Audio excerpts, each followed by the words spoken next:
ప్రయాగరాజ్లోని త్రివేణి సంగమం వద్ద జరుగుతున్న మహాకుంభమేళా 2025 జనవరి 13 నుండి మొదలై ఫిబ్రవరి 26 వరకు జరగనున్న సంగతి అందరికీ తెలుసు. ఈ సందర్భంగానే పలువురు టాలీవుడ్ సెలబ్రిటీస్ మహాకుంభమేళాలో పుణ్యస్నానమాచరించారు.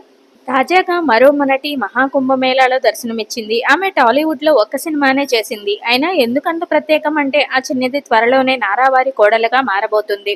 ఇప్పుడు ఆమె ఎవరో గుర్తుకొచ్చిందా? నారా రోహిత్ ను వివాహమాడే చిన్నది సిరిలెల్లా. హీరో నారా రోహిత్ తో ఎంగేజ్మెంట్ తర్వాత శిరీష లెల్లా రీసెంట్ గా మహాకుంభమేళాలో దర్శనమిచ్చింది. చాలా సాదాసీదాగా శిరీష కనిపించింది.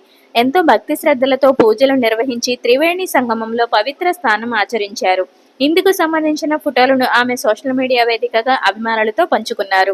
ప్రస్తుతం ఈ ఫోటోలు నెట్టింట వైరల్ గా మారాయి. ఈ ఫోటోలు చూసిన అభిమానులు నారావారి కోడల అస్సలు గుర్తుపట్టలేకపోయామే అని కొందరు, వదిన రోహిత్ అన్నను తీసుకెళ్లలేదా అని కొందరు కామెంట్స్ పెడుతున్నారు.